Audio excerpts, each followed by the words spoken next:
Подведены итоги выборов в молодежный парламент. В первый созыв вошли 19 депутатов. Двое из них Алхас Гвинджи и София Хагба у нас в гостях. Здравствуйте, София, Алхас. Здравствуйте. Здравствуйте.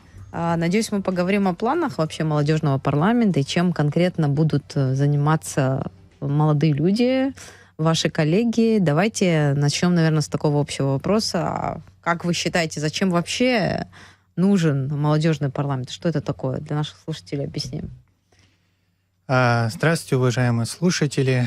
Хотелось бы, конечно, поприветствовать вас и сказать, что сегодня у молодежи появилась новая площадка, где они могут сделать так, чтобы их идеи были услышаны еще больше. Это действительно очень большое и значимое событие для нашей республики. И в первую очередь нужно поблагодарить тех ребят, которые действительно приложили очень много усилий для того, чтобы этот проект сегодня воплотился в жизнь. В частности, инициатор проекта Илья Чехерия с ребятами Миленой Хватландзе, Беслана Маршба провели на протяжении нескольких лет большую работу с идеей создания, дача юридического какого-то аспекта этому проекту и дальнейшему продвижению. Они проделали очень большую работу, которая сегодня привела к тому, что 19 молодых ребят из разных районов Абхазии сегодня могут быть услышаны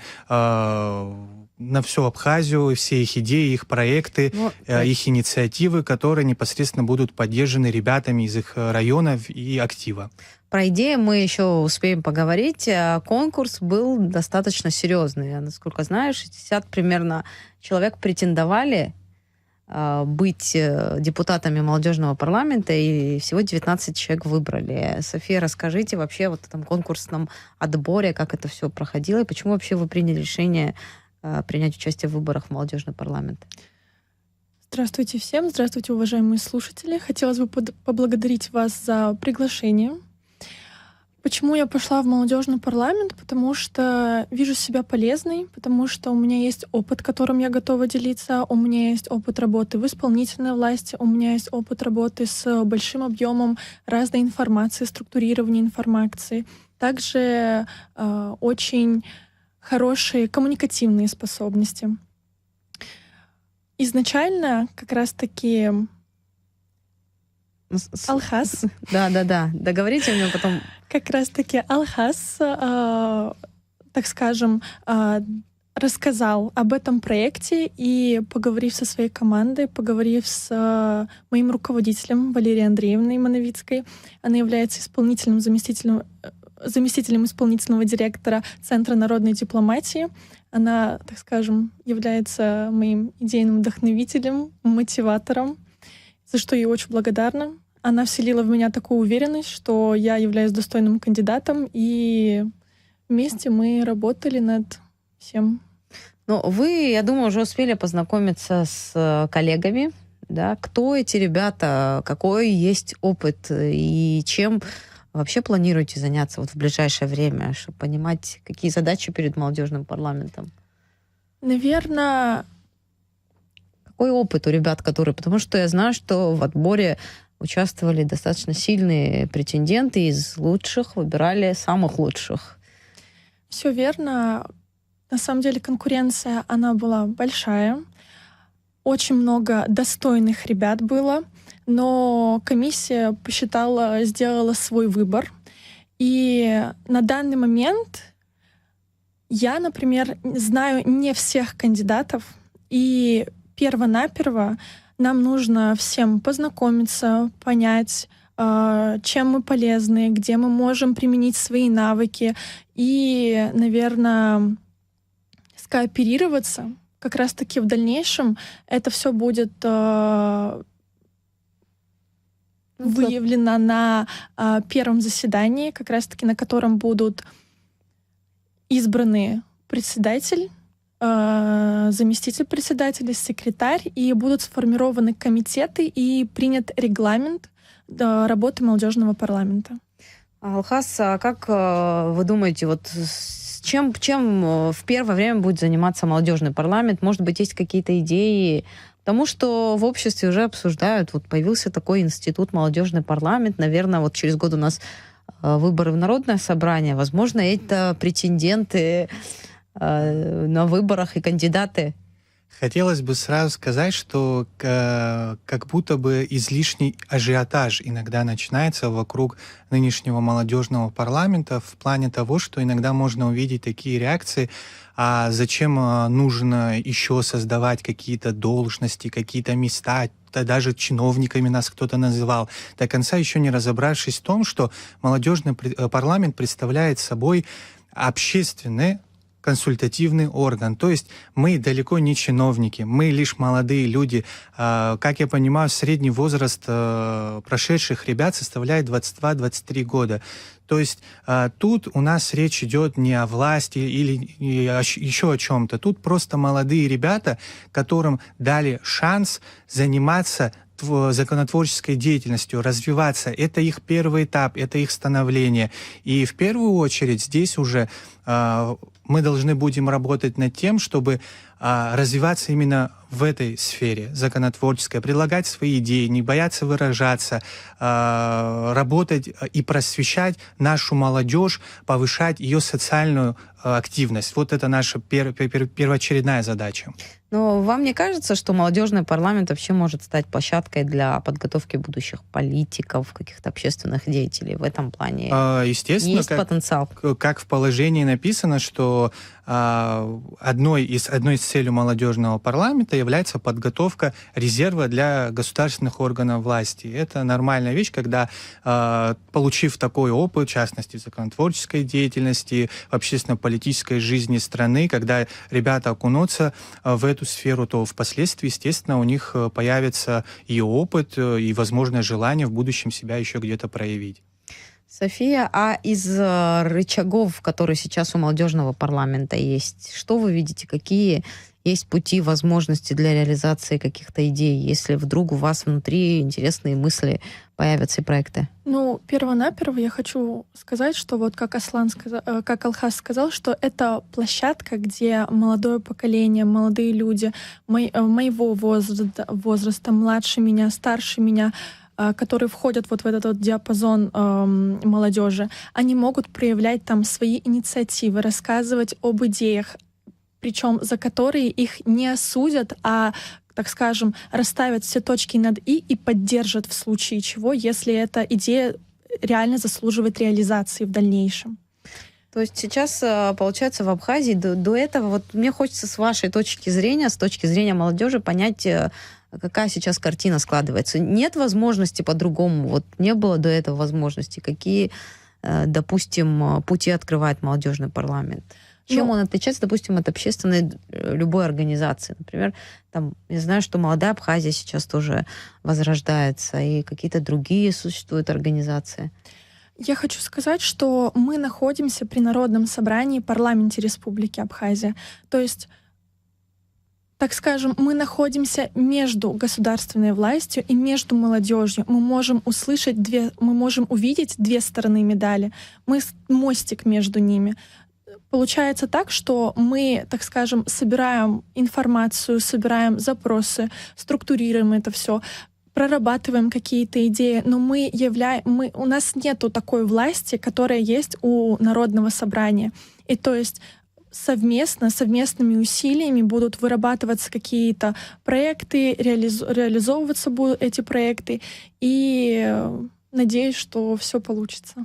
То есть такой поддержки, как у молодежного парламента, у общественных организаций нет. Вы ближе к парламенту, у вас есть шанс быть услышанными больше, чем, допустим, представители каких-то молодежных организаций. У нас уже... И обратная связь от парламента, там, как подключить молодежь к каким-то процессам законотворчества, какие-то идеи оттуда услышать. В общем, это такой, получается, взаимный диалог, который с вашей стороны должен быть налажен. Да, именно поэтому и наше Народное собрание решило поддержать инициативу создания молодежного парламента для того, чтобы как раз сделать мостик для взаимодействия молодежи и госорганов. Ну, если говорить вообще о проблемах, да, что бы хотела молодежь? Вот какие вы сейчас уже готовы, может быть, обрисовать проблемы, с которыми вы могли бы в ближайшей перспективе выходить? Какие проблемы вы отмечаете, там, социальные какие-то задачи? Естественно, у нас очень много проблем, есть очень много направлений, над которыми мы хотим работать. Сейчас углубляться в каждую отдельно, не знаю, есть ли время и на данный момент смысл, потому что мы даже еще не проводили пока первое заседание для того, чтобы понимать, что мы хотим в первую очередь. Ну, естественно, для нас важным является актуализация закона о государственной молодежной политике в стране. Учитывая то, что у нас, получается, состав представлен из представителей разных районов, то у нас из каждого района выходят свои какие-то проблемы, свои пожелания, инициативы. И наша задача будет как раз-таки услышать всех. Ну, конечно, в основном это социально важные вопросы для нашей молодежи, которые, естественно, будут подниматься, и мы будем делать все от нас зависящее для того, чтобы эти вопросы решать. Но про сроки тоже, да. София, добавьте, Можно, потом да, продолжим я разговор. добавлю к этому. Недавно мы все знаем, что проводилось такой социальный опрос проводился, знает ли молодежь о каких-то проектах, в которых можно поучаствовать. И большинство детей, большинство, так скажем, уже абитуриентов, студентов, которые проходили этот опрос, они сказали, что не хватает информирования. То есть большинство не знают о каких-то проектах, которые проводятся. Например, проект «Команда Абхазии». Там могут участвовать люди от 18 до 55 лет. Любой желающий может подать заявку. Но, так скажем, не у всех хватает информированности. Нужно зайти на сайт, нужно прочитать, нужно, например, прочитать положение, чтобы в это все вникнуть. Но, возможно, у некоторых Wi-Fi дома нет, свет часто отключают, у кого-то кнопочный телефон. Ну, отсутствие Wi-Fi да. сейчас сложно представить даже в деревне. Это образно, но просто нету, так скажем, внутренней мотивации что-либо делать, инициативы нету внутренней. Возможно, нужна инициатива извне. И вот как раз-таки вот этого вот толчка, что ли? Не хватает. Да, именно. Импульса. Вы имеете в виду сейчас исследование АГУ совместно с МГУ про это исследование, потому что мы это похожее исследование здесь обсуждали, и в том числе исследование, касающееся команды Абхазии. Как раз об этом тоже в одной из бесед шла речь. Там тоже говорили о том, что исследователи, социологи, о том, что среди молодежи нет четкого понимания, какие вообще есть возможности. Куда им дальше стремиться, да, именно. И отсутствие информации — это одна из главных проблем, как я понимаю, с чем вы будете работать. Но есть еще более значимые, да, социальные задачи у государства и проблемы. И, кстати, не так давно президент собирал комиссию представителей разных ведомств по поводу проблемы наркомании. Это тоже вот проблема, которая напрямую касается молодежи, демографии и вообще национальной безопасности. Вот мне кажется, в этом вопросе тоже очень важно, чтобы молодежный парламент включался, предлагал свои какие-то идеи, потому что профилактика и внимание именно профилактики имеет важнейшее значение. И, кстати, 10 июня должны президенту представить предложение. К этому времени вряд ли молодежный парламент успеет, но очень хочется надеяться, что молодежь сама будет к этому подключаться, к вот таким важным социальным задачам. Что со стороны парламента? У вас были какие-то встречи? Что депутаты Народного собрания уже вам говорят? Чего они от вас ждут? С депутатами Народного собрания у нас состоялся такой первый диалог во время отборочно-конкурсной кампании, когда мы проходили собеседование. Действительно, все члены комиссии, там было 3 депутата Народного собрания, представители Общественной палаты и представители Академии наук, максимально доброжелательный разговор, все были позитивно настроены. Собеседование, у меня лично, да вроде бы с ребятами общался, все прошло замечательно. Говорили о том, что будут оказывать нам помощь во всех сферах, то есть была коммуникация установлена прекрасная. Хотелось бы выразить благодарность избирательной комиссии за их тоже хорошую проделанную работу. Вы назвали несколько имен людей, которые стояли, можно сказать, у истоков этого института, и в том числе и имя Ильи Чехерия. Как-то будут они вовлечены в процесс, участвовать в вашей деятельности, или их задача была вот на начальном этапе это организовать? На данный момент в положении молодежного парламента прописано, что те кандидаты, которые не прошли в основной созыв, они будут формировать совет или актив. как это? Актив. Да. Они будут формировать актив. И я уверена, что к основной работе они всегда будут привлекаться, дабы, так скажем, более качественно ее провести, более информационно подсветить это все. А по срокам молодежный парламент, давайте расскажем немножко нашим слушателям, на сколько лет избирают молодежный парламент. Кстати, очень важно, когда мы обсуждали это с депутатами, сам проект молодежного парламента, что он будет продолжать свою работу, молодежный парламент, даже после того, как вот этот созыв парламента уже перестанет работать и будут избраны новые депутаты. То есть такая, с одной стороны, есть заинтересованность, да, себе друзей в виде вот такого молодежного парламента создать, но дальше их не будет, но тем не менее вы будете работать. Расскажите, как насколько избирается молодежный парламент, еще какие условия есть? Наш парламент молодежный, он избирается на 3 года. То есть срок полномочий депутата считается с первого дня проведения первого заседания. И продлевается до избрания, получается, нового состава.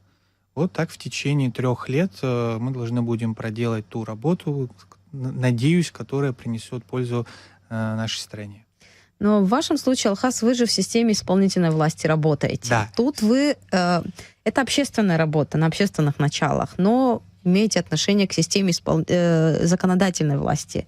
Как это все будет работать казалось в комплексе? Казалось бы, что как могут быть связаны исполнительные и законодательные органы власти, как будто бы возникает какой-то конфликт интересов.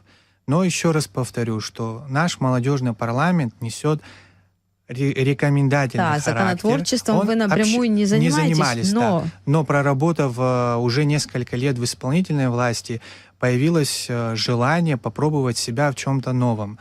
На общественных началах, с идеями, с инициативами, с поддержкой молодежи хотелось попробовать себя именно в законотворческой деятельности. Как раз-таки молодежный парламент, мне вот идея его понравилась, и решил себя попробовать, так как был у меня уже небольшой опыт стажировки именно в законодательной власти, проходил стажировку во время учебы в университете в Государственной Думе Федерального собрания Российской Федерации в Комитете по экономической политике. На то время я являлся еще студентом, но мне очень тогда понравилось. Там нас подключали к работе и предложениям, рекомендациям, законопроектами, очень важными на тот момент, в 2022 году принимаемым в Российской Федерации. И этот опыт навсегда остался в моей памяти. Хотелось всегда что-то новое попробовать. Но работая уже сейчас в исполнительной власти, хочется что-то новое попробовать. Вот и поэтому решил подать заявку. И вот, как оказалось, удачно. А София, в вашем случае, вы, как я понимаю, в гражданском секторе проработали уже какое-то время? У вас есть опыт работы? Конечно, у меня есть опыт работы. У меня есть опыт работы в исполнительной власти. Я работала в межрегиональной инспекции Федеральной налоговой службы по Сибирскому федеральному округу. Я работала инспектором делопроизводителем. Вот какие серьезные у нас люди, оказывается. Это еще не все. Так, дальше слушаю. Также работала лаборантом в Новосибирском институте органической химии. И сейчас на данный момент работаю в Центре международной общественной организации «Центр народной дипломатии», возглавляемый Дмитрием Савельевым. Это международная организация, и надеюсь, что наши проекты в дальнейшем они принесут пользу, потому что недавно мы завершили первый сезон проекта «Международное технонаставничество». Он был направлен на популяризацию инженерных кадров, таких как энергетики, механики. В принципе, что инженер — это хорошо, это очень востребовано на сегодняшний день. И, надеюсь, нам удалось поселить вот это зернышко в душах наших школьников о том, что, чтобы они об этом задумались в дальнейшем, поступить как раз-таки на агроинженерный факультет Абхазского государственного университета. И этот проект тоже для нас не новый. Мы здесь в студии «Радио Спутник» тоже об этом не раз говорили. И приятно, что такие вообще проекты и возможности для молодых людей появляются в Абхазии. Ну вот этот ваш опыт, как его можно применить в молодежном парламенте? Я думаю, что в любом случае каждый приходит со своим опытом и хочет продолжить это направление. И мне кажется, вот как раз то, что все из разных сфер, с разным опытом, это в комплексе даст хороший эффект. На самом деле, вот придя на свою первую работу, это в налоговую службу, я не знала, что мне там делать. Потому что это первый опыт, это неизвестно абсолютно ничего еще. Благо, мне везет с командой, мне везет с работодателями, и командная работа, она приносит свои плоды. Это растит специалистов, которые в дальнейшем занимают достаточно хорошие должности. И надеюсь, что в случае молодежного парламента будет то же самое, то, что мы сможем саккумулировать все свои силы и направить их на процветание нашей страны. То есть у нас тут в студии молодой человек, который говорит, девушка, которая говорит, что работала в налоговой, в лаборатории, сейчас в молодежном парламенте. Что нам говорить дальше, Алхаз? А остальные ребята, которых вы знаете, я понимаю, что вы все еще не успели познакомиться, ну какой интересный опыт. То есть наверняка вы некоторых уже знаете, с чем они к вам придут, с каким опытом. Есть такие кандидатуры, на которых вы будете опираться уже какую-то для себя там внутри тоже команду? Ну, пока, честно сказать, в большинстве с ребятами лично не удалось познакомиться. О некоторых, конечно, мы слышали. Некоторые являются нашими друзьями. Ребята, которые проявляли себя на протяжении нескольких лет, со студенческих времен, возглавляли советы студентов, проводили ряд мероприятий спортивных, интеллектуальных. Это те люди, которые сегодня уже могут работать с общественными проектами, с проведением больших мероприятий, приносить пользу молодому поколению. Таких ребят, конечно, мы знаем. И я думаю, когда уже мы непосредственно все вместе соберемся, поближе познакомимся, у нас уже как-то больше какой-то конкретики будет. Ну, сам конкурс, который был на выборах в молодежный парламент, для вас о чем говорит? Да, София? Можно заметить то, что это были не выборы. Это каждый кандидат, любой человек, любой молодой человек, который был в Абхазии, он мог подать заявку. Это были не выборы. Те подписные листы, которые мы собирали, это не сбор голосов. Это просто возможность рассмотрения заявки в дальнейшем. Там нужно было набрать от 50 и до 104, по-моему, подписей, чтобы заявку рассмотрели. Но в любом случае с вами потом беседовали, вас оценивали, смотрели на ваши компетенции, способности. В любом случае слово «выбор» здесь подходит, да, в общем смысле. Это, конечно, не те выборы, которые в народное собрание или на президентских выборах. И слава богу, что такие. Но, тем не менее, по определенным критериям вас выбирали. Да. И конкурс был достаточно серьезный. 3 человека примерно на место, да. Как вы сами оцениваете, с чем связан вот такой, можем сказать, что ажиотаж? Ажиотаж? 3 человека на место, новый институт создается. Я считаю, что это такой серьезный был конкурс. Конкурс, да, 63 человека на 19 мест. Ну, можно сказать, что претендентов было много. Но, как лично я уже не раз говорил, среди нас всех не было оппонентов. Вот это правда, не было врагов, никто из нас друг друга никогда не позволит себе оскорбить, потому что мы все молодые ребята, которым еще в будущем долгое время строить Потому что это не были выборы, как сказала София. А я поэтому сказал, слава богу, у нас не было вот этих выборов, которых мы привыкли очень часто видеть. У нас в Абхазии так много выборов. Еще бы одни, и среди молодежи, я думаю, они были не нужны. Мы все никто из нас не преследует каких-то корыстных целей, потому что никаких финансовых вложений в эти выборы, никаких потом получений. Ой, только не это. Да, вот этого у нас ничего нет. Вот что нас действительно радует, то, что без корыстных целей ребята туда шли. И очень хочется надеяться, что действительно результаты, идеи, которые родились внутри молодежного парламента, они получат поддержку в Народном собрании, потом будут реализованы. И мы вам удачи желаем. Спасибо, что были с нами здесь в студии. Благодарю. Спасибо вам большое. А нашим слушателям напомню, у нас в гостях были София Хакба и Алхас Гвинджи, депутаты молодежного парламента. Мы говорили о том, чем будет этот институт заниматься.